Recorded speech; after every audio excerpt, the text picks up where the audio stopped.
கேட்கல மாதாஜி. ஹரே கிருஷ்ணா கேட்கறது. அது நான் சொன்னேன் மாதாஜி, மாதாஜி சொன்னேன். ஹரே கிருஷ்ணா மாதாஜி. எக்கோ வந்து ஆமா எக்கோ வருது. இப்ப சவுண்ட் கேட்கல, இப்பதான் கேக்குது மாதாஜி. அதை கட் பண்ணிட்டு வந்து போட்டுட்டு வர்றேன். யூடியூப் புதுசா வரேன், அதனால கொஞ்சம் வெயிட் பண்ணுங்க. கூப்பிட்டுட்டே இருந்தாங்கன்னா என்னால பேச முடியாது. ஏன்னா அன்மியூட் பண்ணிட்டு தான் போய் அதை யூடியூப் போட்டு வந்தேன். அன்மியூட்ல இருக்கும்போது என்னால பேச முடியாது. இப்போ உங்களுக்கு வந்து நான் மறுபடியும் சொல்றேன். உங்களுக்கு வந்து இப்ப கர்மா விகர்மா ஞானி அதுல தானே மாதாஜி உங்களுக்கு டவுட்டு? உங்களுக்கு அதை நான் சொல்லிடுறேன். இந்த ஸ்லைடை வேணாலும் எடுத்துக்கலாம்.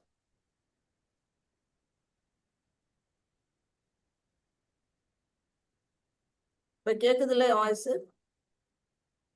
கேக்குது மாதாஜி. கேக்குது மாதாஜி. தேங்க்யூ மாதாஜி.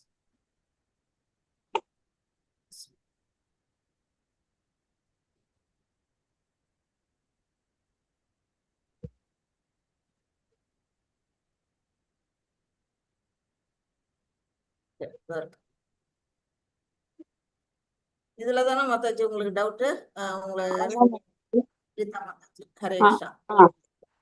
விகர்மவாதின்னு யார சொல்றாங்க அப்படின்னா, வேதங்கள்ல சொல்லப்பட்ட விஷயங்கள், இப்ப 4 ரெகுலேட்டரி பிரின்சிபல்ஸ் பத்தி உங்களுக்கு சொன்னேன். அதை வந்து செய்யக்கூடாது அப்படிங்கிறது வேதங்கள்ல சொல்லப்பட்டிருக்கு. அதுல வந்து இந்த மாமிசம் உண்ணுதல் வந்து ஒண்ணு இருக்கா?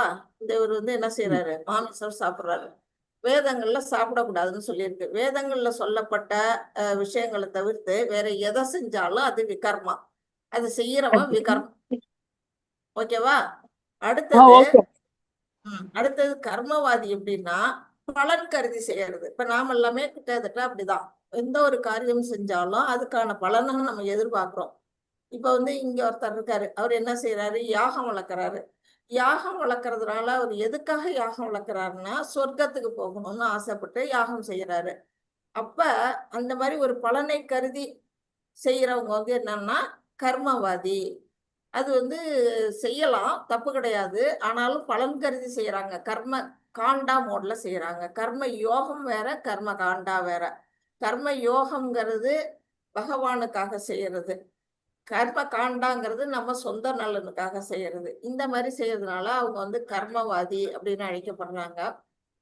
அடுத்தது ஞானிங்கிறவங்க யாருன்னா நம்மளுடைய நிலைகள், அதாவது உடல் வேற ஆத்மா வேற அப்படிங்கிற அந்த உண்மை தெரிஞ்சவங்க. நம்ம செய்யக்கூடிய ஒவ்வொரு செயலுக்கும் பின்விளைவு உண்டு. அது நல்லதா இருந்தாலும் அதுக்கு பின்விளைவு உண்டு, கெடுதலா இருந்தாலும் அதுக்கு பின்விளைவு உண்டுங்கிறதை புரிஞ்சுக்கிட்டவங்க தான் ஞானி. அவங்கதான் என்ன செய்யறாங்க? பக்தி நிலைக்கு வர்றாங்க. இதை தெரிஞ்சுக்கிட்டதுனால நம்ம வந்து தவறான விஷயங்களை செய்யக்கூடாது அப்படிங்கிறத புரிஞ்சுக்கிட்டதுனால அவங்க எங்க வராங்கன்னா பக்தி நிலைக்கு வர்றாங்க. அவங்கள ஞானியே சிறந்தவன் அப்படின்னு பகவானுடைய எண்ணம். வேற எதுனா மாதாஜி உங்களுக்கு புரியல? புரியுது மாதாஜி, இப்போ புரியுது. அதாவது குதிரை காமேஷ்டி இதெல்லாம் பண்றது கர்மவாதி. ஆமா, தசரதர் பண்றது. Okay okay. வேற ஏதாவது டவுட் இருக்கா உங்களுக்கு? ஹரே கிருஷ்ணா. யாருக்காச்சும் ஏதாச்சும் கேளுங்க. அது நடத்துனதுல யாருக்காவது டவுட்ஸ் இருந்ததுன்னா கேளுங்க, சொல்லிட்டு அடுத்தது போலாம். மாதாஜி, கர்மாவில் அகர்மா, அகர்மாவில் கர்மான்னு சொன்னீங்க இல்லையா? அது புரியலையா? அதான் நேற்று கொஞ்சம் சப்ஜெக்ட் இதுதான் மாதாஜி எனக்கு. Okay okay. எங்க பார்த்தோம்னு தெரியலையே. இப்போ நீங்க எடுக்கிறச்ச வந்தது, இப்போ நீங்க பண்ணும்போதே வந்தது. அது புரியல.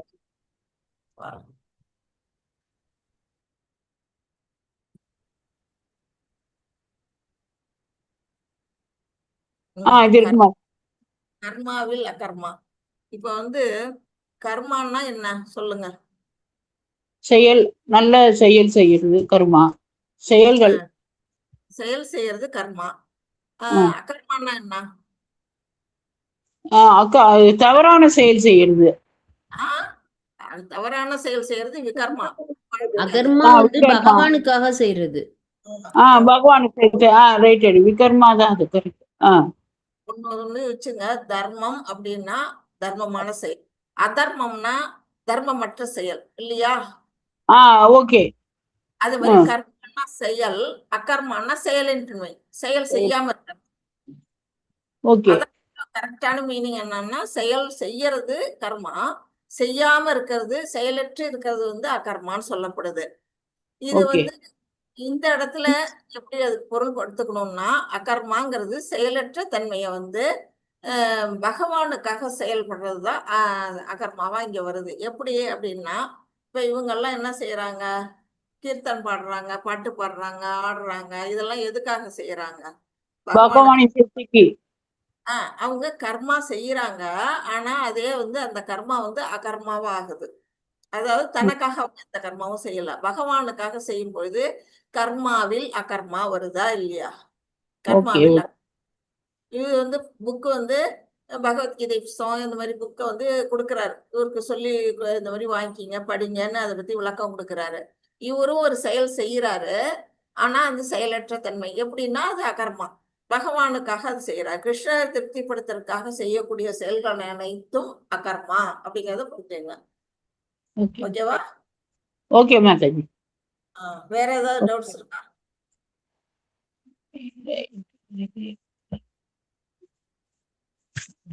சொல்லுங்க மாதாஜி. ஹரே கிருஷ்ணா. அந்த சமாதி நிலைங்கிறது வெளிமூச்சு வந்து உள்மூச்சம் வெளிமூச்சு கடைசியா அப்படியே மூச்சை அடக்கிறது சமாதி நிலை இல்லையா மாதாஜி? மூச்சை அடக்கிறதுன்னு இல்ல, அதாவது பகவான்ல நிலைக்கிறது. மனசை வந்து பகவான் மேல நிலை, அந்த நிலை அதுதான் சமாதி நிலை. அது வந்து அஷ்டாங்க யோகத்துல வரும் இல்லையா? நம்ம வந்து அடுத்த 6வது சாப்டர் படிப்போம். யமா நியமா அப்படின்னு வரிசையா படிப்போம். ஒரு 8 நிலைகள்ல வந்து தியானம் பண்ணுவாங்க. அந்த தியானத்துல கடைசி நிலை எதுன்னா சமாதி நிலை. சமாதி நிலைங்கிறது மூச்சு அடக்கிறது இல்ல, உள்முகமா பகவான உள்ளுக்குள்ள தரிசனம் பண்றது. அவங்க எதை நினைச்சு தியானம் பண்றாங்களோ அதுலயே அவங்க வந்து என்ன செய்யறாங்கன்னா மூழ்கிடுறாங்க. வெளி உலகத்துல என்ன நடந்தாலும் அவங்களுக்கு தெரியாது. அப்படிப்பட்ட நிலை தான் சமாதி நிலை. நம்ம 6வது சாப்டர் வரும்போது அது நல்லா கிளியரா உங்களுக்கு புரியும் Mataji. Okay Mataji. Okay Mataji. Thank you Mataji. Hare Krishna. Thank you Mataji. வேற யாருக்காச்சும் ஏதாவது கேட்க வேண்டியதுதா? இல்ல மாதாஜி, இதே குழப்பம் தான் எனக்கு இருந்துச்சு, சொன்னீங்க. பரவாயில்ல. Okay, thank you so much. இன்னைக்கு நம்ம வந்து 32 வரையிலும் படிச்சிருந்தோம். 33வது ஸ்லோகம் பார்க்கணும். இது பாத்தீங்கன்னா இப்ப வந்து யாகங்கள், பலவிதமான யாகங்கள்ல வந்து சொல்லப்பட்டிருக்கு. இந்த இதுல நிறைய யாகங்கள் பார்த்தோம் இல்லையா? அந்த மாதிரி பலவிதமான யாகங்கள் எதுக்காக செய்யறோம்? எதுக்காக வந்து ஒரே ஒரு யாகத்தை கொடுக்காம ஏன் பலவிதமான யாகங்களை கொடுத்துருக்குறாங்க? ஒவ்வொரு தேவதைகளுக்கு அந்தந்த தேவைகளுக்கு தகுந்த மாதிரி கொடுக்கணும். தேவதைகளுக்கு அர்ப்பணிக்கிறது. ரைட்டு. தேவதைகளுக்கு அர்ப்பணிக்கிறது. அப்புறம் ஏன் ஒவ்வொரு தேவதைக்கு அர்ப்பணிக்கணும்? ஏதாவது ஒரு ஒவ்வொருத்தருக்கும் ஒவ்வொரு வேண்டுதல் இருக்கு மாதாஜி. அந்தந்த தேவதையை நம்ம கூப்பிட முடியும். புத்திரகாம ஏன்னா ஒவ்வொருத்தரும் ஒவ்வொன்ன செல்வம் வேணும்னா அம்பாள் இது கொண்டோம், அந்த தைரியம் அந்த இதெல்லாம் வேணும், முருகர் அந்த மாதிரி ஒவ்வொரு தேவதைகள் ஒவ்வொரு இடத்துக்கு இருக்க மாதிரி பண்ணணும். உலகத்துல பலவிதமான மனிதர்கள் இருக்காங்க. அவங்களுக்கு பலவிதமான ஆசைகள் இருக்கு. அந்த பலவிதமான ஆசைகளை நிறைவேற்றுறதுக்கு பகவான் பலவிதமான யாகங்களை இங்க கொடுத்திருக்கிறாரு. அப்படி கொடுத்த அந்த யாகங்கள் வந்து எப்படி செய்யப்பட்டிருக்கு அப்படின்னா உடலால, மனசால, புத்தியால அப்படியெல்லாம் கூட யாகங்கள் வந்து வடிவமைக்கப்பட்டிருக்கு. நம்ம மனசாலேயே நம்ம வந்து இப்ப நம்ம என்ன செய்யறோம்? தினம் ஜபம் பண்றோம். அப்ப நாம என்ன செய்யறோம்? நம்மளுடைய வாயை யூஸ் பண்றோம், காதை யூஸ் பண்றோம், மனசை யூஸ் பண்றோம். அந்த மாதிரி செய்யறது வந்து ஒரு யாகம். இதுவுமே ஒரு யஜ்ஞம்னு சொல்லப்படுது. இப்படி பலவிதமான யஜ்ஞங்களை பத்தி நம்ம படிச்சுக்கோம். எல்லா யஜ்ஞங்களுடைய நோக்கம் என்ன அப்படின்னா புலன்களை கட்டுப்படுத்தல். நம்ம ஜபம் இயக்கம் பண்ணும் போதும் கூட நம்ம என்ன செய்யணும்? மனசை வந்து உள்முகமா நிறுத்தணும். அந்த ஜபத்திலேயே கான்சென்ட்ரேஷன் இருக்கணும். அதை விட்டுட்டு நம்ம மனசை வந்து அலைபாய விடக்கூடாது. அந்த மாதிரி உண்மையா நம்ம செய்யும் பொழுது நமக்கு என்ன நடக்குது அப்படின்னா நம்மள்ட்ட இந்த பாவங்கள்லாம் விடுபடுது. உண்மையான ஞானம் எதுவோ அதை நம்ம அடையிறோம். அதுதான் வந்து நம்ம பகவானை கொண்டு சேர்ப்போம். பகவான் வந்து அதுல முழு திருப்தி அடைகிறார். அந்த மாதிரி அவர் திருப்தி அடைஞ்சார்னா அவர் என்ன செய்யறாரு? இந்த உலகத்துக்கு தேவையான வாழ்க்கை வசதிகளையும் நமக்கு அளிக்கிறார். அடுத்தது நம்ம மோட்சத்துக்கும் அவர் வந்து வழி பண்றார் அப்படிங்கிறதெல்லாம் நம்ம படிச்சோம். அடுத்தது வந்து 32ம் அதுதான். இது வந்து ஏன் பல வகையான யாகங்கள், பலதரப்பட்ட மக்களுக்கு ஏற்ப பலவிதமான யாகங்கள் வேதங்கள்ல சொல்லப்பட்டிருக்கு அப்படிங்கிறத பார்த்துட்டோம். இப்ப வந்து நமக்கு கொடுத்த யாகம் என்னன்னா ஜப யஜ்யம் தான். அதையும் நம்ம படிச்சுட்டோம். இப்ப 33 எல்லாம் ஹேண்ட் ரைஸ் பண்ணிட்டு வாசிங்க. யாரையும் வாசிக்கணுமோ வருசலா வாசிங்க. ஒருத்தர் மேல ஒருத்தர் வாசிக்காம ஈஸியா இருக்கும். ஹேண்ட் ரைஸ் பண்ணிட்டீங்கன்னா பேர் வச்சு அப்படியே சொல்லிடலாம். என்ன யாருமே ஹேண்ட் ரைஸ் பண்ணல, யாருக்குமே படிக்க விருப்பம் இல்லையாண்ணா? ஹரே கிருஷ்ணா மாதாஜி. ஹரே கிருஷ்ணா மாதாஜி. கீதா மாதாஜி ஹேண்ட் ரைஸ் பண்ணிருக்காங்க, படிங்க மாதாஜி. கீதா மாதாஜி அன்மியூட் பண்ணுங்க. श्रेयान् द्रव्यमयात् यज्ञाराध ज्ञानं यज्ञ परन्तक सर्वं कर्माखिलं पार्थः पार्थ ज्ञाने समाप्यते. ஹரே கிருஷ்ணா. ஹரே பலவிதமான யாகங்கள்ல வந்து சொல்லிட்டாரு பகவான். அவ்வளவு யாகங்களை விட சிறந்த யாகம் எது அப்படிங்கறதையும் இதுல வந்து சொல்றாரு. ஞான யாகம். ஞான யாகம்னா என்ன? அதாவது ஒருத்தருக்கு அறிவை வந்து வழங்குறது, எந்தவித பிரதிபலனும் எதிர்பார்க்காம ஞானத்தை வந்து யாகமா கொடுக்கறது. அது வந்து எதை விட சிறந்தது அப்படின்னா, நம்மள்ட்ட இருக்க செல்வத்தை ஒருத்தருக்கு வந்து கொடுக்கறத விட அவங்களுக்கு ஞானத்தை கொடுக்கறது வந்து சிறந்தது அப்படிங்கிறத பகவான் சொல்றார். அதான் ஞான யாகம் அப்படின்றதுல சொல்லியிருக்காங்க. ஞான யஜ்ஞம். அது வந்து என்ன செய்யுது? எல்லா செயல்களின் யாகமும் தெய்வீக ஞானத்திலேயே முற்று பெறுகின்றன. இப்போ வந்து நம்ம பலவிதமான யஜ்ஞங்கள் பார்க்கிறோம். ஒவ்வொருத்தரும் அதாவது பிரம்மச்சாரிகள் வந்து சில புலன்களையும் மனசையும் கட்டுப்படுத்தி அவங்க யாகம் புரியுறாங்க. இது வந்து இது என்னது, கிரகஸ்தர்கள் வந்து பொருட்களை தானம் செஞ்சு யாகம் செய்யறாங்க. அது மாதிரி ஒவ்வொருத்தரும் ஒவ்வொரு யாகம் செய்யும் பொழுது அந்த யாகத்தோட பலன் என்ன அப்படின்னா ஞானம். பகவானை பற்றி ஞானத்தை திவ்யா அந்த தன்னுணர்வு பாதைக்கு தான் அவங்களை அழைச்சிட்டு போகுது. அதுக்கோசரம் தான் அவங்க இத்தனை யாகங்களை அவங்க செய்யறாங்க. அப்படிங்கும் பொழுது இது அதனாலதான் இது வந்து பகவான் என்ன சொல்லியிருக்காரு, பொருட்களை நம்மள்ட்ட இருக்க செல்வத்தை ஒருத்தருக்கு கொடுத்து அவங்கள வந்து வாழ வைக்காது. ஏன்னா செல்வம் கொஞ்சம் நல்லா அழிஞ்சிடும். அது அந்த பொருளை வந்து செலவு பண்றவர்கள் தான் அவங்கள்ட்ட அந்த உதவியா இருக்கும். அந்த பொருள் செலவான பிற்பாடு அவங்களுக்கு எது உதவ போகுதுன்னா இவங்களால அளிக்கப்பட்ட அந்த ஞானம். ஒரு ஆசிரியரா இருந்து ஒரு ஏழை மாணவனுக்கு கல்வியை கொடுத்தா அவன் வந்து என்ன படிச்சு முன்னேறி ஒரு வேலைக்கு போக வழி இருக்கும். அவனுக்கு ஒரு 1000 ரூபாய் நோட்டு ஒரு கட்டு நோட்டை பணத்தை கொடுத்தோம்னா அவன் செலவு பண்ணிட்டு அதுக்கு பிறகு மறுபடியும் அதே ஏழ்மையில தான் இருப்பான். அதனால பொருளை கொடுக்கறத விட ஞானத்தில் தான் வந்து முற்று பெறதுனால ஞானத்தை தானமாக கொடுக்க சொல்லி பகவான் சொல்றாரு. யாகத்தின் நோக்கத்தை அறிந்து கொள்ளுதல். யாகத்தோட முக்கியமான நோக்கம் எதுன்னா பகவானை சென்றடைதல், பகவானை திருப்திப்படுத்துதல், அந்த ஞானத்தை பகவானை பற்றிய அந்த ஞானத்தை அறிந்து கொள்ளுதல். இதுதான் உண்மையான. அதுக்கு என்ன நம்ம செய்யணும்? திவ்யமான இந்த ஞானத்தை அடையறதுக்கு நம்ம வந்து அகர்மா புரியணும்.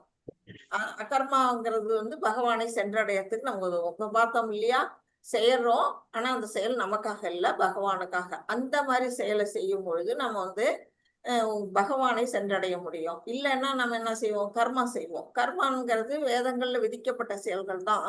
ஆனா அது என்ன செய்யும்னா நம்மள விடுதலை அடைய விடாது. இந்த உலகத்திலேயே நம்ம வந்து திரும்பவும் பிறக்கிறதுக்கான ஒரு வாய்ப்பை தான் அது கொடுக்கும். அதனால கர்மாவை விட அகர்மா சிறந்தது அப்படிங்கிறத பகவான் வந்து சொல்றாங்க.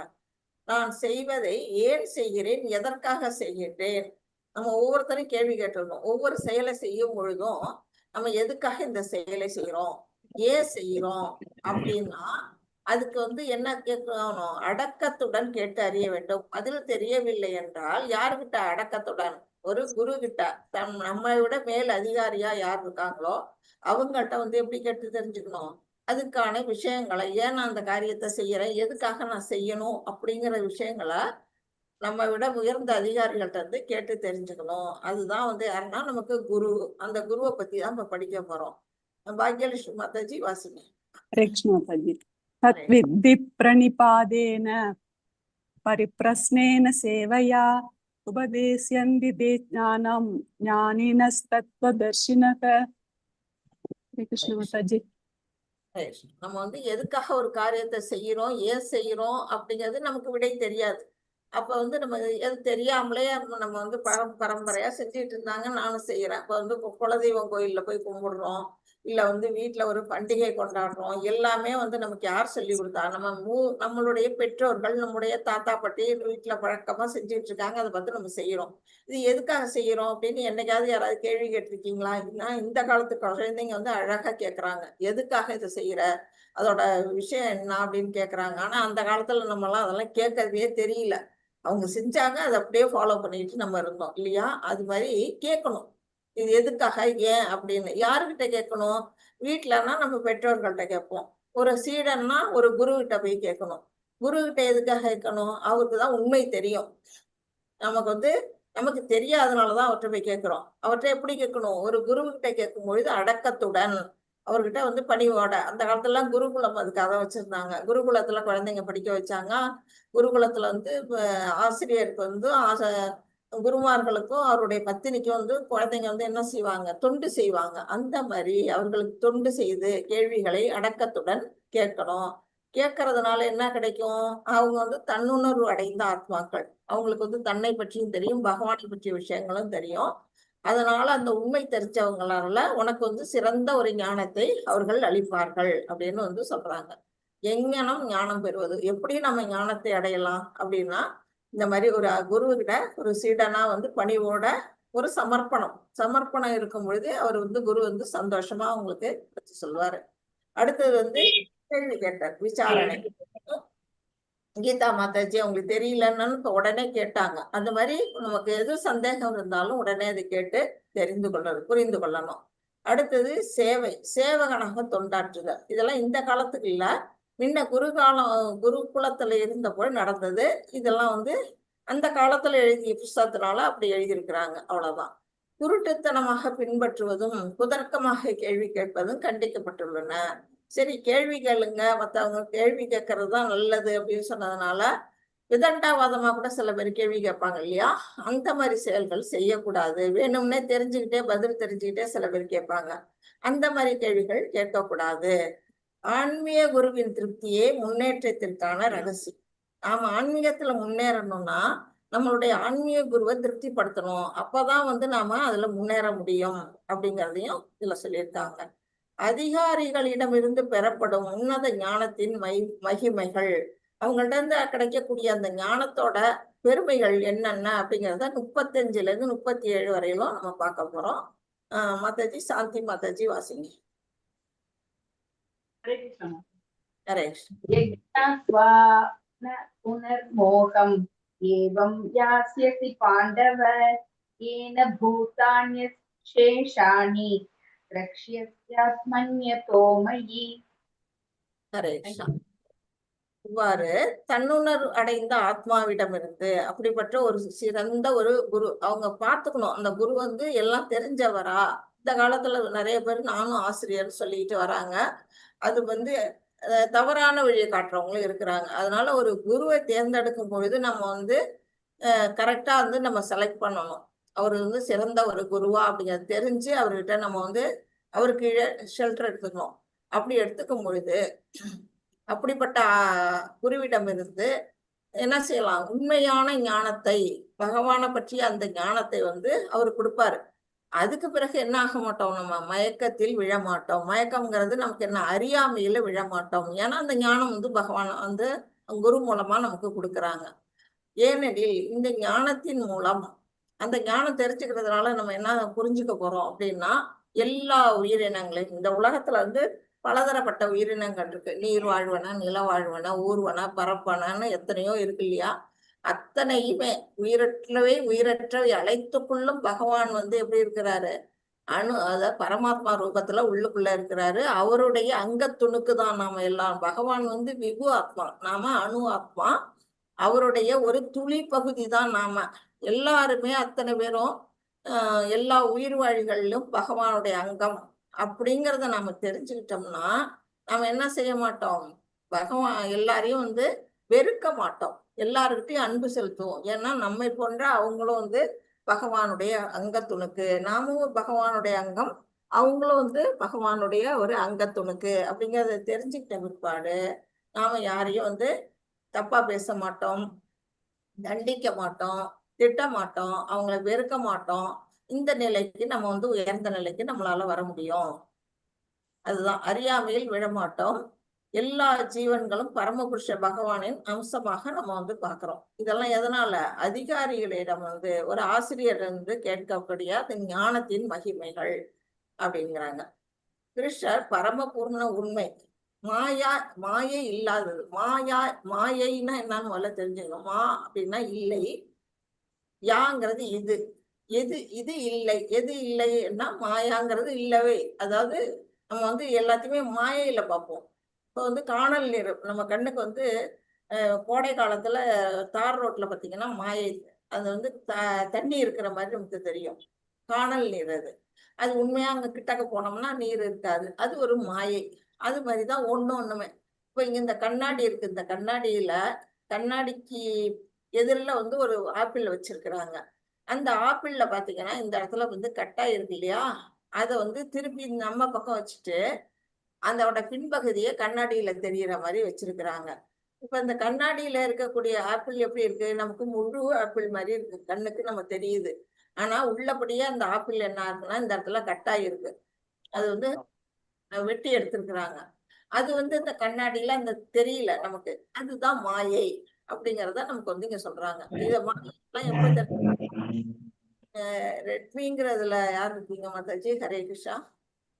ரெட்மி ஐடியில இருக்கவங்க கொஞ்சம் மியூட் போட்டுங்க. 36வது ஸ்லோகம் யார் வாசிக்கிறீங்க மாதாஜி? ஹரே கிருஷ்ணா. ஹரே கிருஷ்ணா. வாசிக்கிற மாதாஜி. ஹரே கிருஷ்ணா மாதாஜி. ஹரே கிருஷ்ணா. வாசிக்கிற மாதாஜி. வாசிக்க மாதாஜி. அபிசேதசி பாப்யேஹ சர்வேப்யஹ பாப்கிருதமஹ சர்வம் ஞானாப்ளனவேனைவ ருஜினம் சந்தரிஷ்யசி. ஹரே கிருஷ்ணா. ஹரே கிருஷ்ணா. இதுல என்ன சொல்லியிருக்காங்க? பாவிகளில் எல்லாம் பெரும் பாவியாக நீ கருதப்பட்டாலும், நம்ம வந்து இங்க ஜாதி மத வேறுபாடெல்லாம் இருக்கு. ஒருத்தவங்க வந்து உயர்ந்த குலங்கிறோம், ஒருத்தவங்க வந்து சண்டாளர் குலங்கிறோம், ஒருத்தவங்க வந்து மிலேச்சருங்கிறோம். அப்படின்னு நம்ம வந்து பிரிவு வச்சுக்கிறோம். சில பேர் என்ன செய்யறாங்க, உயர்ந்த குலத்துல இருக்கவங்க நல்ல ஒரு உயர்ந்த குலத்துல இருக்கவங்களும் தப்பு செய்யறாங்க, வந்து தாழ்ந்த குலத்துல இருக்கவங்களும் தப்பு செய்யறாங்க. திருடுறது, பொய் சொல்றது, கொலை செய்யறது. கொலைகாரங்கள்லாம் என்ன பாவி தானே? அந்த மாதிரி பாவங்களிலெல்லாம் பாவியாக நீ கருதப்பட்டாலும், ஒரு பெரிய ஒரு தவறான செயலை செஞ்சவனா இருந்தா கூட பகவானை பற்றிய அந்த உன்னதமான ஞானம் என்னும் படகில், பகவான் வந்து இங்க அறியாமை வந்து எப்படி சொல்லப்பட்டிருக்குன்னா ஒரு கடல், அறியாமை கடல்ல தான் நம்ம வந்து தத்தளிச்சுட்டு இருக்கிறோம். அது வந்து ஒரு காட்டு தீ மாதிரி. அந்த கடல்ல விழுந்தவங்களாலையும் நம்ம வந்து எவ்வளவுதான் நீச்சல் தெரிஞ்சவனா இருந்தா கடல்ல விழுந்தவனால வந்து தப்பிச்சு வர முடியாது. அந்த நமக்கு வந்து ஆறு குளம் ஏரியில எல்லாம் விழுந்தா கூட நீச்சல் கத்து வந்துடலாம். ஆனா எவ்வளவு பெரிய நீச்சல் அடிக்க தெரிஞ்சவனுமே கடல்ல விழுந்துட்டா தப்பிக்க முடியாது. அந்த மாதிரி அறியாமைங்கிற கடல்ல நம்ம விழுந்திருக்கிறோம். காட்டு தீயும் அப்படிதான். காட்டு தீ பரவிடுச்சுன்னா அந்த தீயை வந்து அணைக்கவே முடியாது. அது மழை பெஞ்சா மட்டும்தான் அது நிற்கும். அந்த மாதிரி நம்ம வந்து அறியாமைங்கிற அந்த கடல்ல நம்ம என்ன செய்யறோம்? தத்தளிச்சுட்டு இருக்கவங்களுக்கு பகவான் என்ன சொல்றா? பாவியா இருந்தாலும் நீ ஞானம் என்னும் படகில் நீ ஏறிவிட்டால், ஞானம்ங்கிற படகு எது? கிருஷ்ண உணர்வு, பகவானை பற்றிய உணர்வை நம்ம புரிஞ்சுக்கிட்டோம்னா, அந்த ஞானத்தை நம்ம தெரிஞ்சுக்கிட்டோம்னா அந்த துன்ப கடலை கடந்து விட முடியும். எப்படி கடக்க முடியும்? படகு வந்துடுச்சு நமக்கு, அதுல இருந்து நம்ம ஏறி காபந்து பண்ணிடுறோம் நம்மள. அந்த படகா இருக்கிறது எது? இங்க ஞானம், பகவானை பற்றிய ஞானம் அப்படின்னு வந்து ஹரே கிருஷ்ணா. லட்சுமி மாதாஜி. ஹரே கிருஷ்ணா. இங்க வந்து என்ன சொல்லியிருக்கிறாங்க? ஞானம் என்னும் படகு இது இங்க வந்து கடல்ல வந்து தத்தளிச்சுட்டு இருக்கு நம்ம உயிர் வாழி. அது வந்து என்ன செய்யுது? ஞானம்ங்கிற அந்த படகு வந்தோம்னா அதுல ஏறணும்னா அவங்க உயிர் வாழ்த்துறோம். அப்படிதான் நம்ம வந்து பகவானை பற்றிய ஞானத்தை உணர்ந்தோம்னா நம்ம வந்து இந்த சம்சார கடல்ல இருந்து தப்பிக்கலாம். பாவம் செய்தவர்கள் துன்பக் கடலை கடந்து விட முடியும். இந்த காட்டு தீ மாதிரி தான் நம்முடைய அறியாமையும் நம்மளை வந்து கீழே தள்ளுது அப்படின்னு. 37 யார் வாசிக்கிறீங்க மாதாஜி? ஹரே கிருஷ்ணா. சிவா ஹரே கிருஷ்ணா மாதாஜி, நீங்க என்ன கோஹோஸ்ட் பண்ணிடுங்க மாதாஜி. ஏதாவது டிஸ்டர்பன்ஸ் வந்தா நான் மியூட் போட்டுறேன்.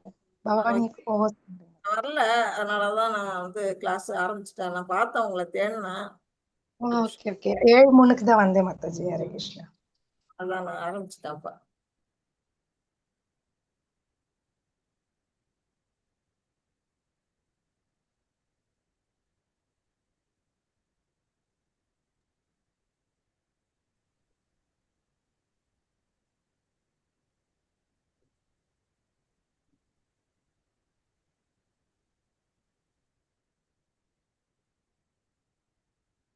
எனக்கு வர மாட்டேங்குது, ஒரு நிமிஷம்.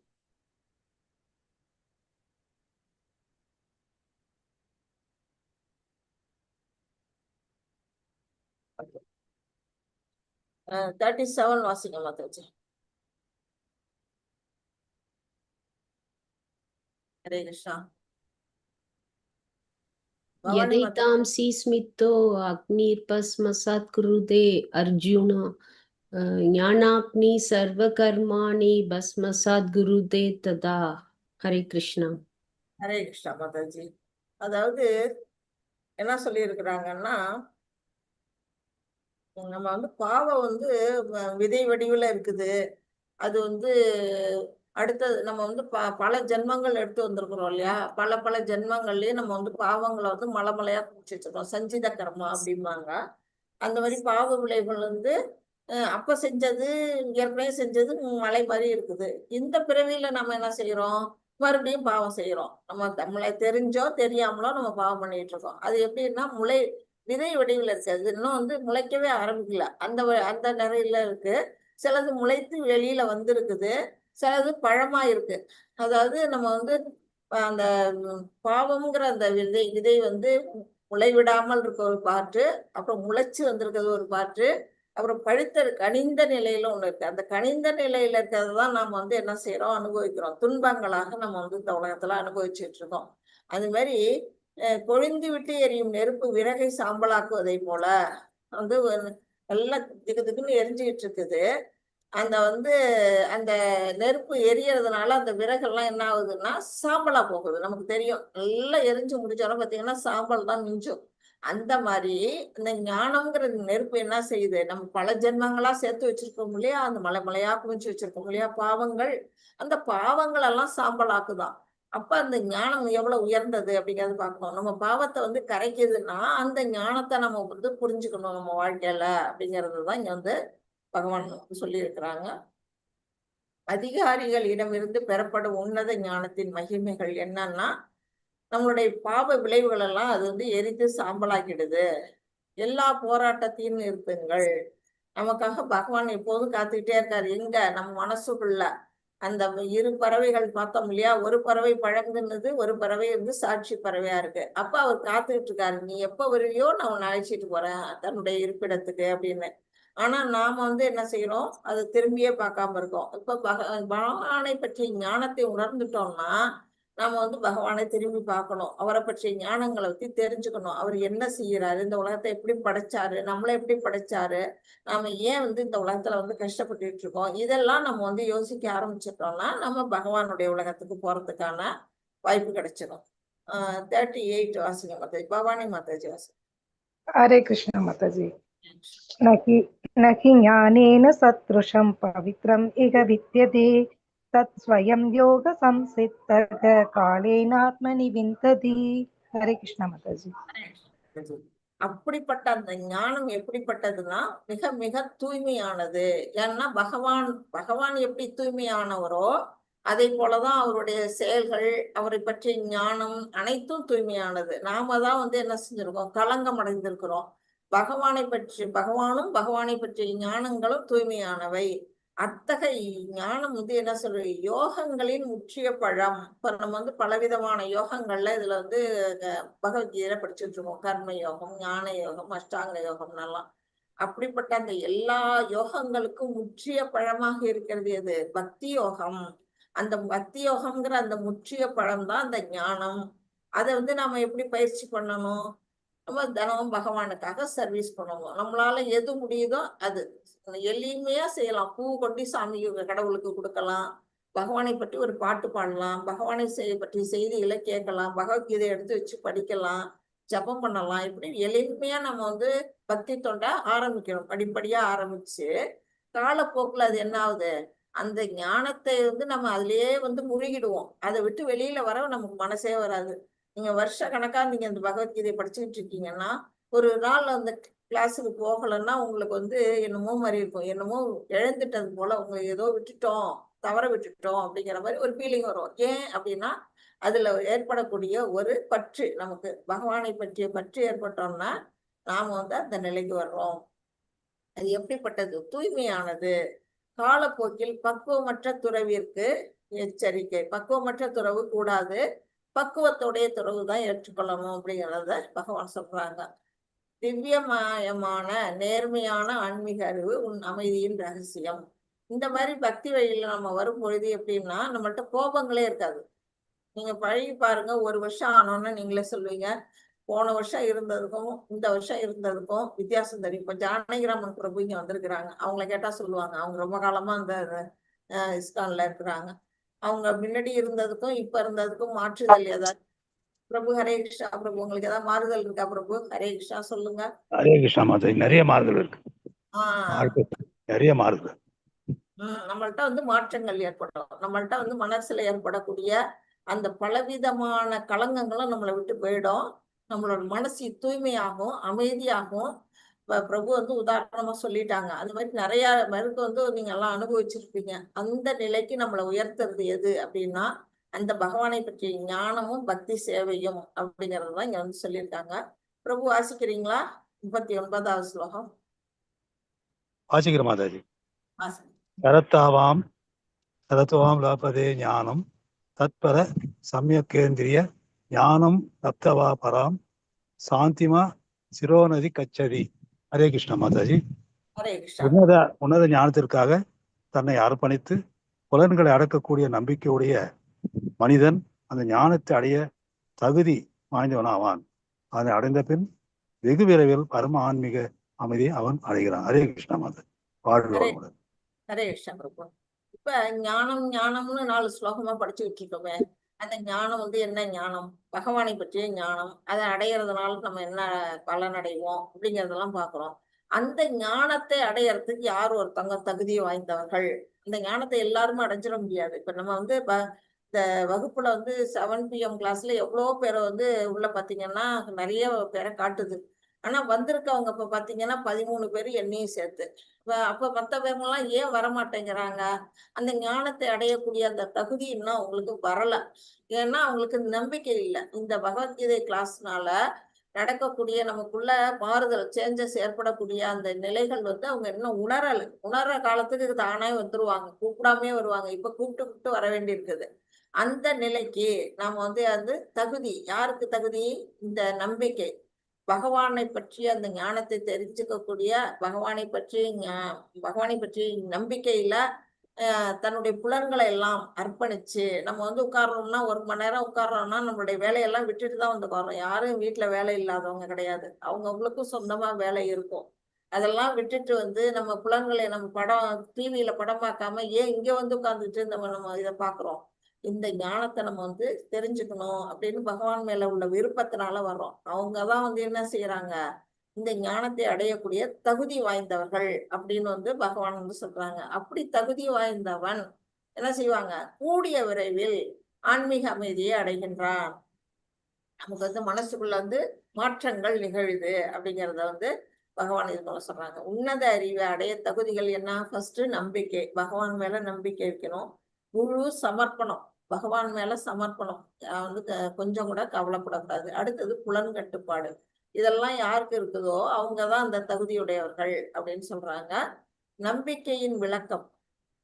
கிருஷ்ண உணர்வில் செயல்படுவதால் உயர்ந்த பக்குவத்தை அடைய முடியும் என்று எண்ணுபவன் ஸ்ரத்தாவான், அதாவது நம்பிக்கை உடையவன்.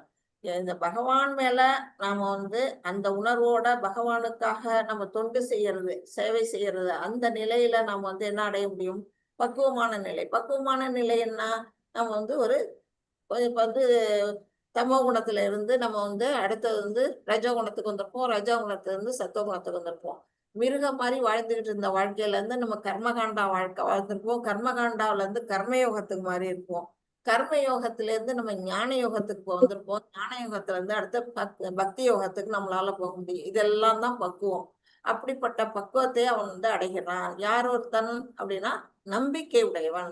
நம்பிக்கை இருக்கணும். நம்பிக்கை இருந்தாதான் அதெல்லாம் நடக்கும். ஹேமா மாதாஜி வாசிங்க. ஹேமாலினி மாதாஜி ஹரே கிருஷ்ணா. அன்மியூட் பண்ணிட்டு வாசிங்க. ஹேண்ட் ரைஸ் பண்ணிருக்கீங்க மாதாஜி. ஹரே கிருஷ்ணா. சரி, வேற யாராவது வாசிங்க. हरे कृष्ण माता जी। अन्यशास्त्रदानश्च संशयात्मा विनश्यति नायं लोकोऽस्ति न परः न सुखं संशयात्मनः। हरे कृष्ण माता जी। நம்பிக்கை உடையவர்கள் நல்ல நிலைக்கு வர்றாங்க. அதே நம்பிக்கையற்ற முட்டாள்கள் என்ன நிலைக்கு போறாங்க அப்படின்னா அவங்க வந்து சாஸ்திரங்களே நம்ப மாட்டாங்க. சாஸ்திரம் சொல்லியிருக்கலாம், யாரும் தெரியாம எல்லாம் இந்த உலகத்துல வந்து பிறந்தவங்க தானே எழுதி வச்சிருக்கிறாங்க, ஏன்னா கடவுளா வந்து எழுதி வச்சிருக்கிறாரு, கடவுள்னு ஒருத்தர் இல்லை அப்படின்னு எல்லாம் நம்பிக்கையற்ற முட்டாள்கள் என்ன செய்யறாங்க, சாஸ்திரங்களையும் நம்புறது இல்ல, பகவானையும் நம்புறது இல்ல, ஆச்சாரியர்களையும் நம்புறது இல்ல. அப்படிப்பட்டவங்க எப்படி இறை உணர்வை அடைய முடியும்? அதனால அவங்க என்ன செய்யறாங்க, வீழ்ச்சி அடைகின்றாங்க. எங்க வீழ்ச்சி அடைகிறாங்க? திரும்பவும் இந்த உலகத்திலேயே வந்து மறுபடியும் பிறக்கிறாங்க. இந்த உலகத்துல பிறந்தா கூட பரவாயில்ல, பாதாள லோகங்களுக்கு கூட அவங்க வந்து வீழ்ச்சி அடைய முடியும். அது வந்து எப்படிப்பட்ட பிறவி? மனித பிறவி இல்லாம வேற ஏதாவது ஒரு நாய் பூனை அந்த மாதிரி ஒரு பிறவி கூட அடையக்கூடிய நிலை வரும். அந்த மாதிரி சந்தேகம் இருக்கக்கூடிய ஆத்மாவுக்கு இந்த உலகத்திலையும் இன்பம் இல்லை, அடுத்த உலகத்திலையும் இன்பம் இல்லை, இம்மையிலும் இல்லை மறுமையிலும் இல்லை அப்படின்னு வந்து பகவான் வந்து சொல்லிட்டாங்க. யார் தகுதியானவர் இல்லை?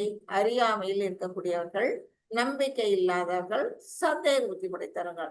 சந்தேக புத்தி, பகவான் மேலேயே சந்தேக புத்தி, அந்த மாதிரி நிலையில இருக்கவங்க வந்து என்ன செய்வாங்க, இந்த உண்மை அந்த வீழ்ச்சி அடைகின்றார்கள். பகவான் இல்லையேல் அமைதி இல்லை அப்படின்னு நாம வந்து புரிஞ்சுக்கணும். பகவான் தான் நமக்கு எல்லா வசதிகளையும் இங்க செஞ்சு கொடுத்துருக்காரு. யாராவது நீங்க பிறக்கும் போதே நான் வசதியோட பிறந்தேன், நானே எல்லாத்தையும் வந்து உற்பத்தி பண்ணுனேங்கிறது எதுவுமே கிடையாது. எல்லாமே இந்த உலகத்துல ஏற்கனவே படைக்கப்பட்டு இருக்குது. அந்த படைக்கப்பட்ட பொருள்களை எடுத்து நாம யூஸ் பண்ணிக்கிறோமே தவிர நாமெல்லாம் வந்து புதுசா படைக்கல. நம்மளால ஒன்னையும் படைக்கவும் முடியாது. அது மாதிரி நம்ம வந்து யாராலாவது ஒரு பிறப்பையோ ஒரு மரணத்தையோ தடுத்து நிறுத்த முடியுமான்னா நிச்சயமா முடியாது. பகவான் விதிச்ச விதிப்படிதான் எல்லாமே சகலமும் நடக்கும். அதை வந்து நம்ம புரிஞ்சுக்கணும். 41 வந்து மகாலட்சுமி மாதாஜி வாசிக்கிறீங்களா? ஹரே கிருஷ்ண மாதாஜி. போன் எடுக்கல மாதாஜி. படிக்கட்டும் மாதாஜி. யோக சந்நியஸ்யத கர்மாணம் ஞான சஞ்சின்ன சம்சயம் ஆத்மவந்தம் ந கர்மாணி நிபத்னந்தி ஜனஞ்சய. ஹரே கிருஷ்ண மாதாஜி. ஹரே கிருஷ்ணா மாதாஜி. இதுல என்ன சொல்லியிருக்காரு பகவான்? எவன் ஒருவன் தனது செயல்களின் பலனை துறந்து, நம்ம வந்து பலன் கருதி ஒரு செயல் செய்யறோம் இல்லையா, அந்த பலனை வந்து துறக்கணும். எப்படி துறக்கிறது? அதை பகவானுக்கு அர்ப்பணிச்சிடும். சர்வம் கிருஷ்ணார்ப்பணம் அப்படின்னா முடிஞ்சிடுச்சு. நம்ம வந்து ஒவ்வொரு செயல் செய்யும் போதும் பகவானை சென்றுபடுத்தி அவருக்காக செய்யறேன், பகவானுக்காக செய்யறேன், கிருஷ்ணனை திருப்திப்படுத்த செய்யறேன் அப்படின்னு நம்ம வந்து அந்த மாதிரி செயல் வந்து பக்தி தொண்டுங்கிறப்படுது. அதுல யார் ஒருத்தங்க ஈடுபடுறாங்களோ, எவனொரு சந்தேகங்கள் உன்னத ஞானத்தால் நீக்கப்பட்டு விட்டனோ, எல்லாருக்குமே வந்து சந்தேகம் இருக்கும். ஒவ்வொரு விஷயங்கள்லயும் சந்தேகம் வரும். இது சரியா அது சரியாங்கிற சந்தேகங்கள் வரும். அது எதன் மூலமா வந்து நம்ம தீர்க்கணும்? அந்த ஞானத்தின் மூலமாக, ஆச்சாரியர்கள் கொடுக்கிற அந்த ஞானத்தின் மூலமாக தீர்க்கப்பட்டானோ தன்னில் நிலை பெற்றிருப்பது உறுதி. அவன் தான் வந்து தன்னுணர்வு அடைந்த ஆத்மாவாக ஆகின்றான். செல்வத்தை வெல்வோனை இவ்வாறாக அவன் செயல்களின் விளைவுகளால் பந்தப்படுவதில்லை. அப்படி தன்னில் நிலை பெற்றவன் என்ன செய்வான்? தப்பான செயல்களை செய்ய மாட்டான். பாவம் எது, புண்ணியம் எது, எது கர்மா, எது அகர்மா, எது விகர்மாங்கிறது தெரிஞ்சவன். அப்படிப்பட்டதுனால அவனோட பாவ விளைவுகளோ புண்ணிய விளைவுகளோ அவனை வந்து தீண்டாது. அவன் அதனை அண்ட மாட்டான். யார் அகர்மா நிலையை அடையலாம்? யாரெல்லாம் செய்யலாம்? பக்தி தொண்டுல ஈடுபடுறவங்க அகர்மா செய்வாங்க. அடுத்தது செயல்களின் விளைவுகளில் பற்றற்று இருப்பார்கள். ஆசைப்படக்கூடாது.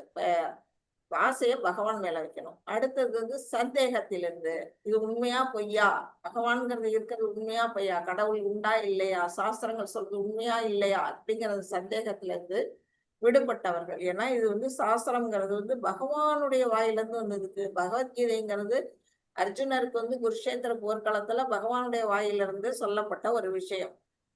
அதை போய் நம்ம வந்து சும்மா வந்து கற்பனை கதைன்னு நம்ம எடுத்துக்க கூடாது. அந்த மாதிரி சந்தேகத்திலிருந்து விடுபட்டவர்களும் உன்னத அறிவில் நிலை பெற்றவர்களும் பகவானை பற்றிய ஞானத்தையே புரிந்துகிட்டவங்களும் என்ன செய்யறாங்க, பாவ விளைவுகள்ல இருந்து விடுபடுறாங்க. ஏன்னா அவங்க செய்யக்கூடிய அத்தனை செயல்களும் அகர்மா அப்படிங்கிறத இங்க சொல்லியிருக்கிறாங்க. 42 யார் வாசிக்கிறீங்க மாதாஜி? நான் வாசிப்போம் மாதாஜி.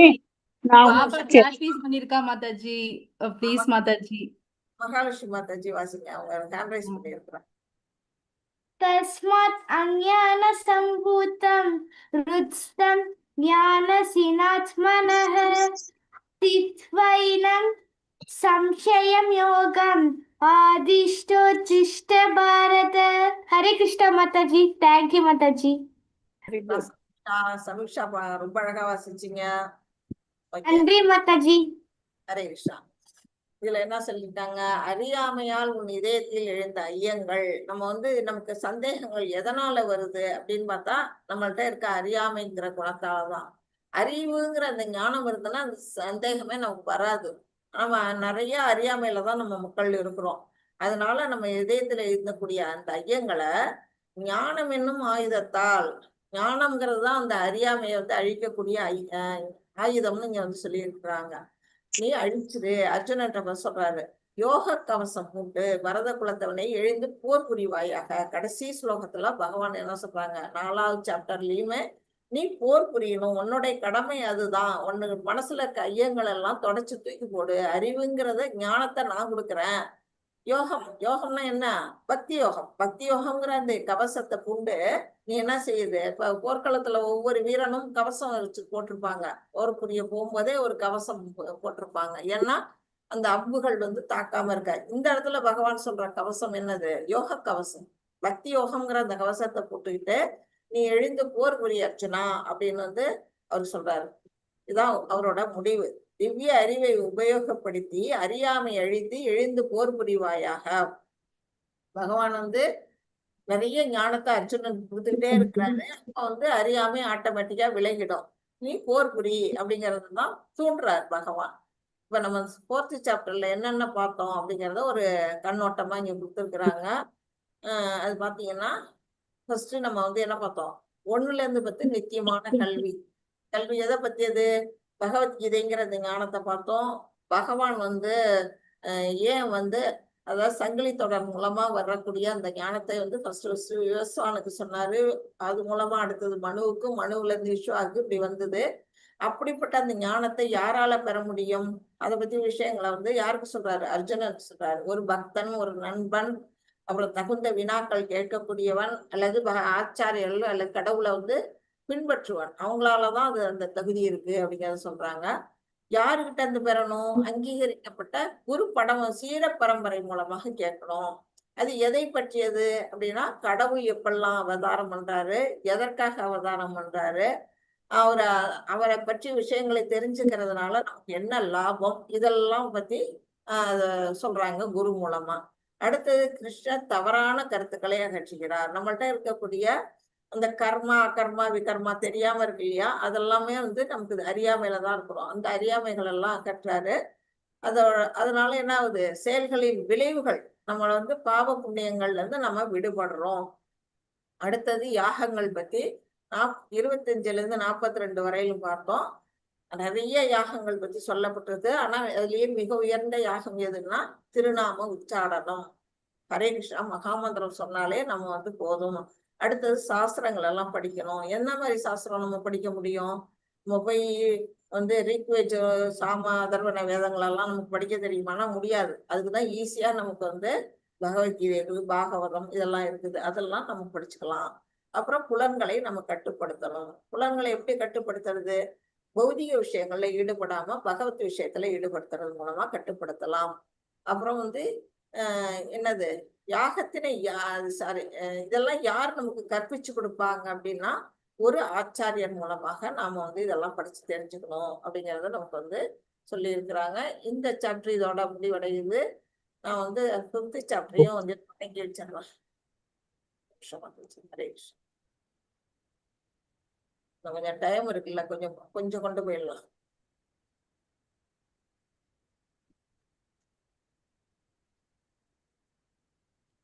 இது 5வது சாப்டர் நம்ம ஆரம்பிச்சிருக்கிறோம். இது வந்து கர்ம யோகம் தான். இதுவும் 3வது சாப்டரும் கர்ம யோகம் தான்.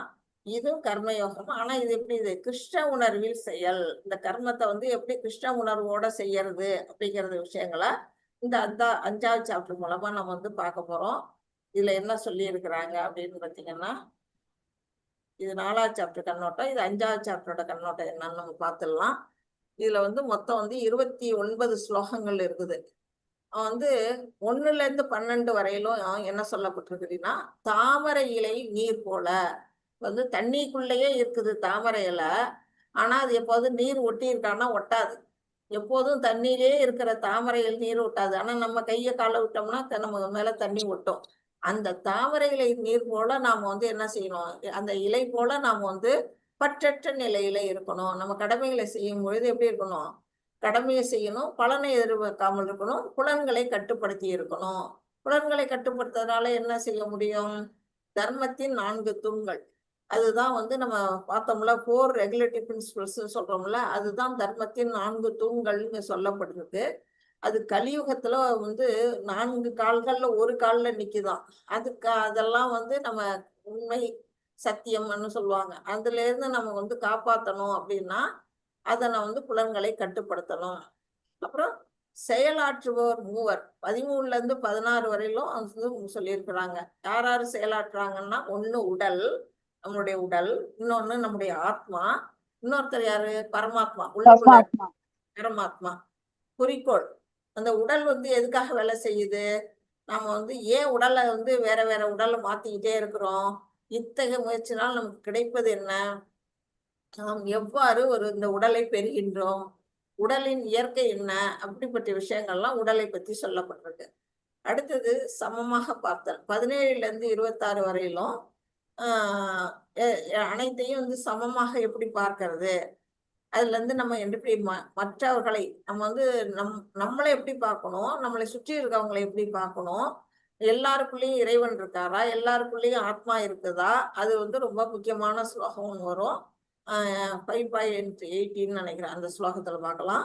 அடுத்தது வந்து 27ல இருந்து 28 வரையிலும் உள்ள ஸ்லோகங்கள்ல அஷ்டாங்க யோகம் அறிமுகம். அடுத்த சாப்டர் வந்து அஷ்டாங்க யோகம் வரப்போகுது, 6வது சாப்டர். அதுக்கான ஒரு அறிமுகத்தை இங்கே வந்து இதுல கொடுத்துருக்குறாங்க 5லயே. அடுத்தது 29ல வந்து என்ன சொல்லியிருக்கு, அமைதிக்கான வழி. அது என்ன அமைதிக்கான வழி, கடவுளை பற்றிய அறிவு, அதனால ஏற்படக்கூடிய அமைதி. கடவுள் விரும்புகின்றவாறு கடவுளை அறிந்து கொள்ளுங்கள். கடவுளுக்கும் ஒரு விருப்பம் இருக்கு. அவர் என்ன விருப்பப்படுறாரு அப்படின்னா, நாமெல்லாம் அவரோட இருக்கணும், பக்தர்களோட இருக்கதான் அவர் விருப்பப்படுவார். அப்ப அவரோட இருக்கணும் தான் அவர் விரும்புறாரு. அதுக்கு நாம என்ன செய்ய முடியும், பகவானின் ஆனந்தத்திற்காக அனைத்தையும் அர்ப்பணித்தல். போக்தாராம் யஞ தபசாம் சர்வலோக மகேஸ்வரம், அந்த ஸ்லோகம் ரொம்ப அழகானது. அப்ப நாம எல்லாத்தையும் பகவானுக்காக அர்ப்பணிக்கணும். எல்லா உலோகங்களின் உரிமையாளர் யாரு அப்படின்னா பகவான், சர்வலோக மகேஸ்வரம், அனைவரின் நலன்மை, சுக்ருதம் சர்வபூதானாம், எல்லா உயிர்வாழிகளுக்கும் நண்பனாக அவர் இருக்கின்றார் அப்படிங்கிறதெல்லாம் நம்ம வந்து பார்க்க போறோம். இது வந்து மொத்தம் 29 ஸ்லோகங்களை 4ஆ பிரிச்சிருக்கிறாங்க. கீதா மாதாஜி வாசிங்க. ஸ்லோகம் 1. அர்ஜுனோ உவாச்ச சந்நியாசம் கர்மாணாம் கிருஷ்ண புனர்யோகம் சசம்சசி யத்ஸ்ரேய ஏதயோர் ஏகம் தன்மே ப்ரூஹி சுநிஷ்சிதம். ஹரே கிருஷ்ணா மாதாஜி. அர்ஜுனன் வந்து கேள்வி கேட்கிறாரு. எடுத்தோடனே அவருக்கு சந்தேகம் வந்துட்டு என்ன சொல்றாரு, நீங்க ஃபர்ஸ்ட் செயலை துறக்க சொல்லியிருக்கீங்க, அப்புறம் பக்தியோட செயல்படுன்னு சொல்லியிருக்கீங்க. இது 2ல எது நன்மையை கொடுக்கக்கூடியது, செயலா செயலற்ற நிலையா, செயலா அல்ல பக்தியோட செயல்படுதலா, இதுல எது சிறந்தது அப்படிங்கிறது அவருடைய கேள்வி. துறவா அல்லது பக்தியுடன் செயலா. அவர் வந்து பலன் கருதாமல் செயல்படுன்னு சொன்னாரு. பலனை வந்து விரும்பாமல் பலன் கருதி செயல்படக்கூடாது, பலனை கருதாமல் செயல்படணுங்கிறத அவர் துறவுன்னு எடுத்துக்கிறாரு. அவருடைய குழப்பத்தினால என்ன இருக்கிறாரு, துறவா அல்லது பக்தியோட செயல்படணுமா அப்படிங்கிறது அவருடைய கேள்வியா இருக்குது. சந்தேகம் என்ற அசுரனை, சந்தேகம்ங்கிறது எப்படிப்பட்டதுன்னா ஒரு அசுரன் போன்றது. நமக்குள்ள இருக்க அந்த அசுரனை வந்து என்ன செய்யணும், சரியான ஒரு விடை மூலமாக, ஆதாரத்தின் மூலமாக தோற்கடிக்க வேணும். இல்லைன்னா அது என்ன செய்யும், நம்மளுடைய நம்பிக்கையை அது செழிச்சிடும். நம்ம உள்ளுக்குள்ள இருக்கக்கூடிய நம்பிக்கையை வந்து எது அழிக்குதுன்னா அந்த சந்தேகங்கள் தான். அப்ப வந்து நம்ம வந்து ஞானத்தை கொண்டு அதை துடைக்கணும். சந்தேகம் இருந்தால் யாருகிட்ட கேட்கணும், தகுந்த அதிகாரிகளிடம் இருந்து. இப்ப இதற்கு அர்ஜுனனுக்கு வந்து ஒரு சிறந்த அதிகாரியா பகவானே இருக்கிறாரு. அந்த பகவானுக்கு அவர் வந்து கற்றுக் கொடுக்கறத நாம வந்து என்ன செய்யணும், அதை நமக்கு சொல்லி கொடுக்கறதா நாம வந்து இந்த படிக்கிறத வச்சு நம்ம வந்து எடுத்துக்கொள்ளணும் அப்படிங்கிறத சொல்லியிருக்காங்க. 2வது ஸ்லோகா சாந்தி மாதாஜி வாசிங்க. ஹரே கிருஷ்ணா.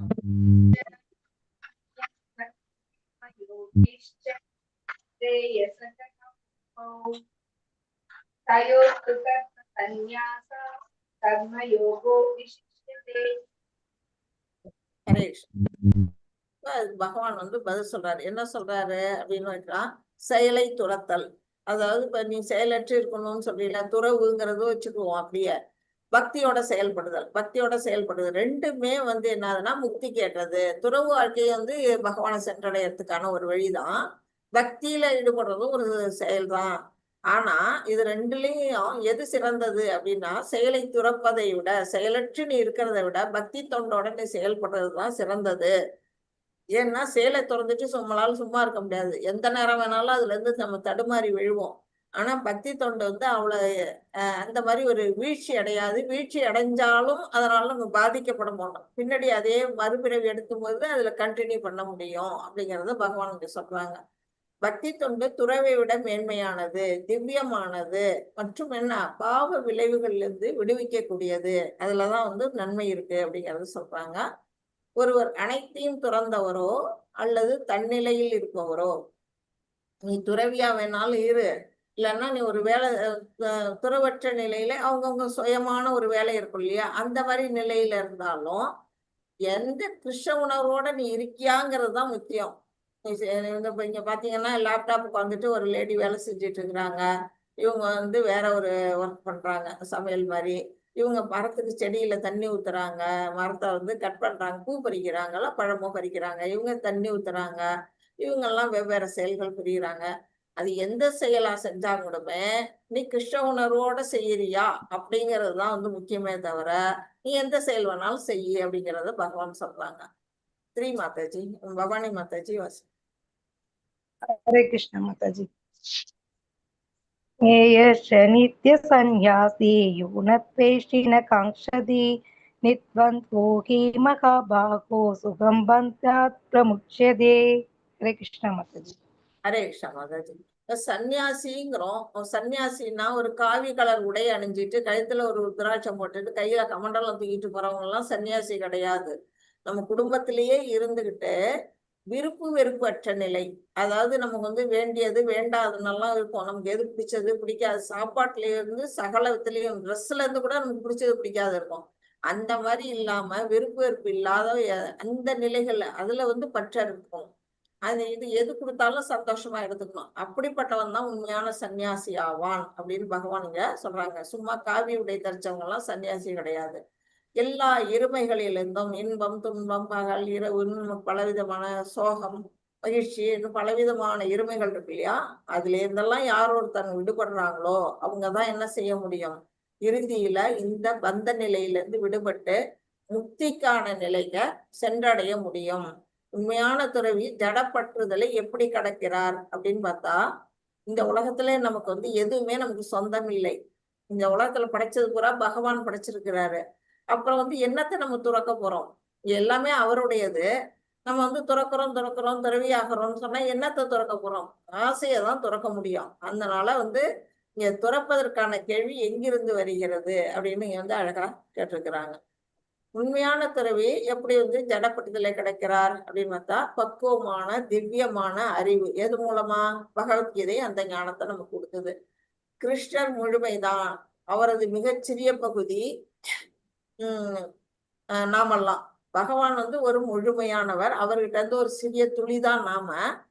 ஒரு துளி எப்படி வந்து முழுமையாக முடியும்? அதுக்கு ஈடாகாது. இப்போ வந்து ஒரு ஒரு கடல்ல வந்து அவ்வளோ நீர் இருக்கு. அதுல இருந்து ஒரு கிளாஸ் தண்ணி எடுத்துட்டு வந்தோம்னா கடல் நீருக்கும் இதுக்கும் சமமாக முடியுமானா ஆகாது. அந்த மாதிரி ஒவ்வொன்றும் நெருப்பு வந்து பற்றி எரியுது. அதுல இருந்து ஒரு ஒரு நெருப்பு பொறி வந்து வெடிச்சு செதறுது. அந்த நெருப்பு துளிக்கும் அந்த நெருப்புக்கும் வித்தியாசம் இருக்கு. அந்த மாதிரிதான் பகவானுக்கும் நமக்கும் உள்ள நிலை. பகுதி என்றுமே முழுமைக்கு ஈடாகாது. நம்மெல்லாம் பார்ட் அண்ட் பார்சல், பார்ட்டு தான் நம்மெல்லாம். பகவான் தான் முழுமையானவர். கிருஷ்ணர் எதையெல்லாம் அளிக்கிறாரோ அதை அவருடைய சேவையில் ஈடுபடுத்துவேன். நமக்கு வந்து இங்க என்னென்ன கொடுத்துருக்குறாங்க. இப்ப நம்ம லேப்டாப்பை நான் யூஸ் பண்றேன், நீங்க போனை யூஸ் பண்றீங்க, உங்களுடைய புலன்களை யூஸ் பண்றீங்க. நமக்கு பகவான் என்னென்ன கொடுத்துருக்கிறாரோ அதெல்லாம் நம்ம வந்து பகவானுக்காகவே அவருடைய சேவையிலேயே நம்ம ஈடுபடுத்தணும் அப்படிங்கிற ஒரு சங்கல்பம் நம்ம எடுத்துக்கணும் அப்படின்னு சொல்றாங்க. 5-4 யார் வாசிக்கிறீங்க மாதாஜி? சுபா மாதாஜி வாசிக்கிறீங்களா? நான் பாடிக்கிறேன் மாதாஜி. ஹரே கிருஷ்ண மாதாஜி. ஹரே கிருஷ்ணா. சாங்கியயோகௌ ருதபாலாக பிரவதந்தின பண்டிதாः ஏகமப்யாஸ்திதः சம்யகுபயோர்விந்ததே பலம். ஹரே கிருஷ்ணா. ஹரே கிருஷ்ணா மாதாஜி. இப்ப பக்தி தொண்டுங்கிறது என்னன்னா கர்ம யோகம். ஏன்னா பகவானுக்காக நம்ம அர்ப்பணிச்சு செய்யக்கூடிய செயல்கள் எல்லாம் கர்ம யோகத்துல வருது. பக்தி தொண்டுங்கிறது கர்ம யோகம். ஆனா சாங்கிய யோகம்ங்கிறது வந்து பகவானை பற்றி ஆய்வறிவு. ஆத்மானா என்ன, உடல்னா என்ன, பகவான் வந்து நம்ம இங்க இருந்து வந்தோம், இப்படி நாம வந்து அதை பற்றி ஆராய்ச்சி எல்லாம் பண்றது வந்து சாங்கிய யோகம்னு சொல்றது.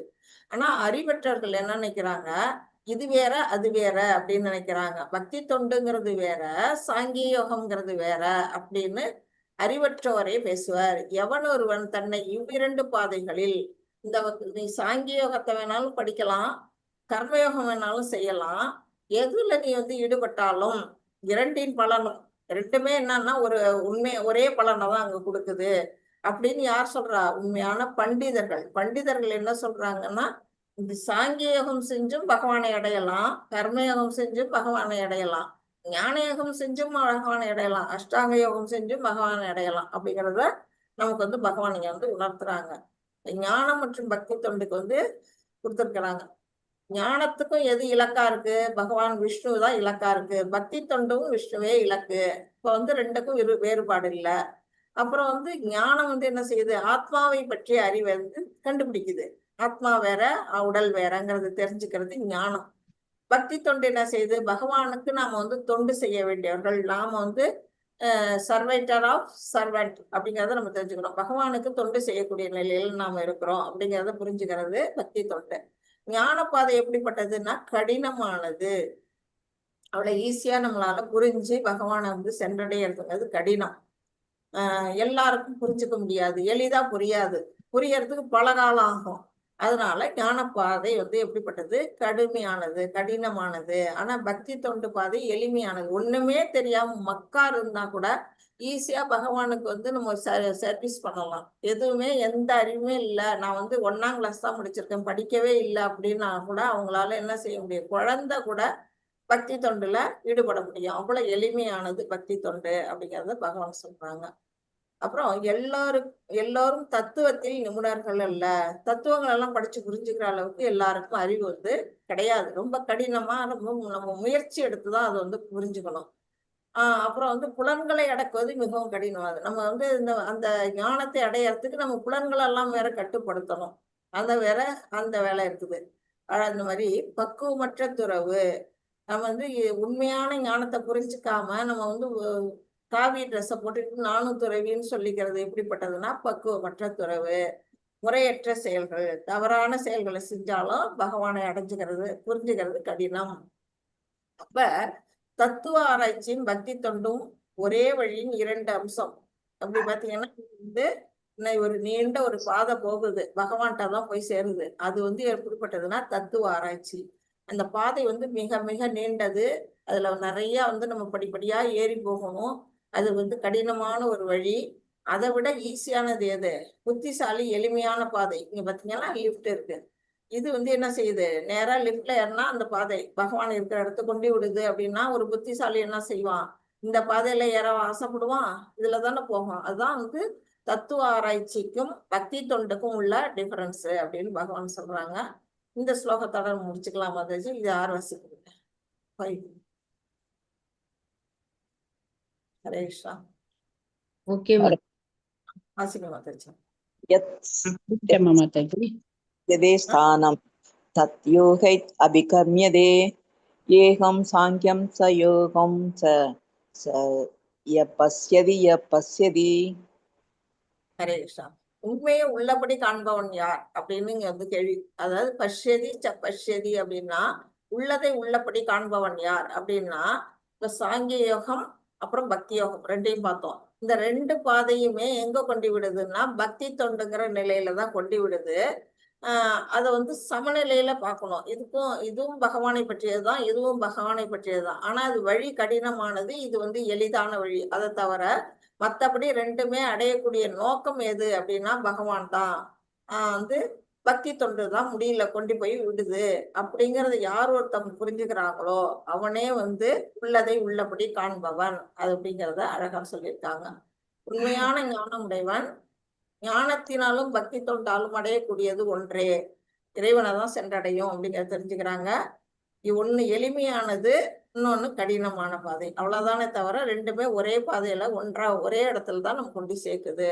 இப்ப வந்து நம்ம செடிக்கு தண்ணி ஊத்தணும்னா நம்ம என்ன செய்வோம்? வேருக்கு நீர் ஊற்றுவோம், வேரை கண்டுபிடிப்போம். அந்த மாதிரி வேருக்கு நீர் ஊற்றுதல் வந்து என்ன பக்தி தொண்டின் பாதை. இன்னொன்னு வந்து வேற தேடிக்கிட்டு இருக்கோம் பாருங்க, அதுதான் வந்து ஞான பாதை அப்படின்னு பகவான் சொல்றாங்க. வெற்றி பெற வேண்டும் என்றால் ஒருவர் திறமைசாலியாக இருந்தால் மட்டும் போதாது. நம்ம நம்மள்ட்ட நிறைய கெப்பாசிட்டி இருக்கும், ஆனா முடிவெடுக்கிற திறன் இருக்காது. நம்ம எதுல வந்து ஞானத்தை தேர்ந்தெடுக்கணுமா இல்ல வந்து பக்தியை தேர்ந்தெடுக்கணுமாங்கிறதுல நம்ம குழப்பமே அடையக்கூடாது. அந்த முடிவெடுக்கிற திறனைய நம்ம வந்து கரெக்டா புரிஞ்சுக்கிட்டோம்னா ஈஸியா நம்ம கோலை அட்டன் பண்ண முடியும் அப்படிங்கிறது சொல்லப்பட்டிருக்கு. இதோட நான் முடிச்சுக்கிறேன் மாதாஜி. ஹரே கிருஷ்ணா. ஓகே மாதாஜி. ஹரே கிருஷ்ணா. கல்பதருப்ய ச கிருபா சிந்தப்ய ச பதிதானாம் பாவனேபியோ வைஷ்ணவேபியோ நமோ நமः. அனந்த கோடி வைஷ்ணவ விருந்தகி ஜெய். இல்ல பிரபுபாதா கி ஜெய். ஹரிதாஸ் டாக்கூருக்கு ஜெய். ஜெய். All glories to the assembled devotees, all glories to the assembled devotees. Hare Krishna, Hare Krishna, Krishna Krishna Krishna Krishna, Hare Hare Hare Hare. Hare Rama Hare Rama Rama Hare Hare Hare. Hare Krishna Mataji. Thank you Mataji. Thank you, Hare thank you. Hare Krishna Krishna Mataji. Mataji. Thank you thank you Mataji. Mataji. Krishna Mataji, Hare Krishna, thank you. எல்லாருக்கும் thank you. யாருக்காவது doubts இருந்ததுன்னா எடுத்து வச்சுங்க, நாளைக்கு கேட்கலாம். காலையில நாளைக்கு வெள்ளிக்கிழமை தானே, நாளைக்கு கேட்கலாம். ஓகே குறிச்சு மாதாஜி. ஹரே கிருஷ்ணா.